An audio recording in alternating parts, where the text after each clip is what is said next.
हाथरस के काका हाथरस ये विश्व प्रसिद्ध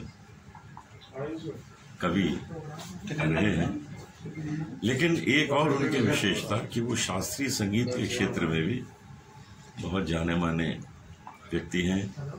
उनका बड़ा आदर है, क्योंकि शास्त्रीय संगीत में जो एकमात्र पत्रिका निकलती है संगीत, वो काका हाथरसी के ही माध्यम से निकलती है। उसके एडिटर हैं और साथ ही साथ वहाँ जो उनका नाम है वो सब लोग नहीं जानते, लक्ष्मी नारायण गर्ग इस नाम से वो पत्रिका निकलती है। और वो एक शास्त्रीय संगीतज्ञ, प्रत्येक शास्त्रीय संगीतज्ञ के लिए बहुत उपयोगी पुस्तक है।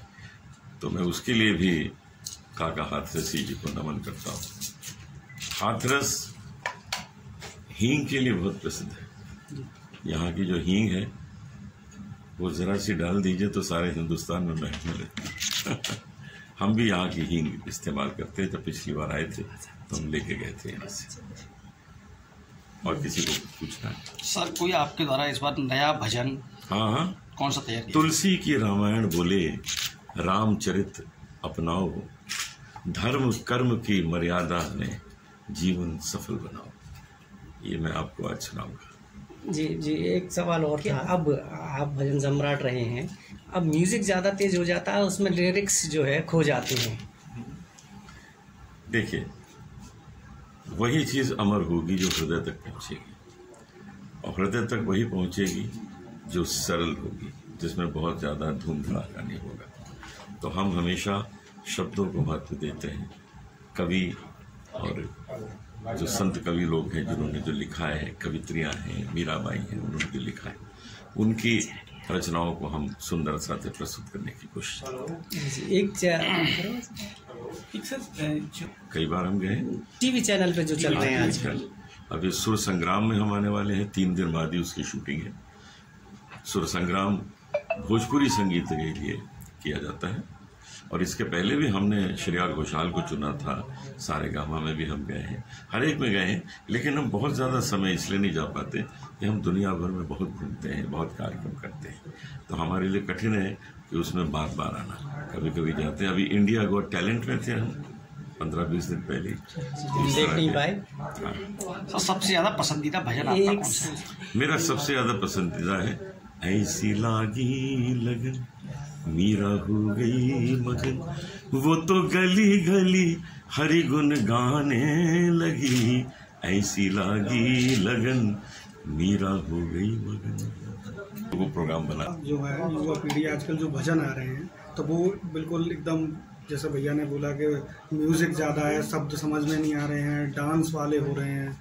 जैसा आपके जो भजन हैं जो हृदय को लगते हैं, तो उसके बारे में सर आप? यही तो कारण है कि वो भजन देर तक नहीं टिक पाते। जो धूम धड़ाके वाले होते हैं वही टिक सकेंगे जिसमें सुंदर शब्द होंगे और जो लोगों के मन में बसेंगे।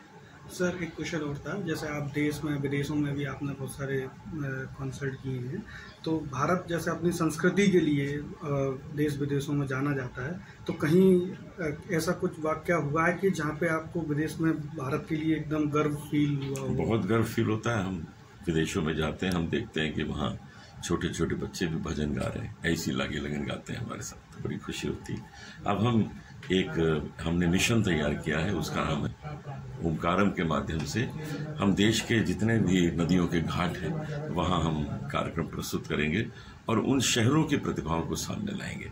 इसके लिए चीफ मिनिस्टर योगी जी ने हमें पूरा सहयोग दिया है।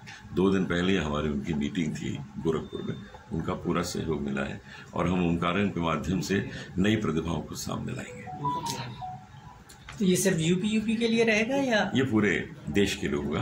121 कार्यक्रम करेंगे। जो 121वां होगा वो श्रीनगर में झीलम नदी के तट पर होगा। गंगा नदियों के तट पर सर? केवल गंगा नदी नहीं, सभी नदियों के। शुरुआत कहाँ से होगी? हमने शुरू कर दिया है, बनारस, गोरखपुर कर दिया है, और अब बनारस, प्रयागराज, लखनऊ, सब जगह हम जाएंगे और करेंगे। सर जैसे आपने ये कार्यक्रम के माध्यम से आएंगे और हमें तो मुख्यमंत्री हमारा साथ दे रहे हैं, तो बड़ी उसका बात। सर आप मतलब अब माध्यम से बता दें कि किस तरीके से युवाओं को जोड़ा जाएगा? आपके हर शहर में हम सूचना भेजेंगे।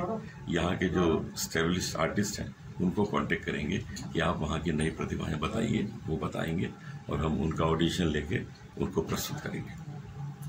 आगे उनको रोजगार, जो म्यूजिक में अपना करियर ढूंढ रहे हैं। हाँ, जब उनको अच्छे कार्यक्रम मिलेंगे तो पैसे भी मिलेंगे। ठीक है, ठीक, थैंक यू।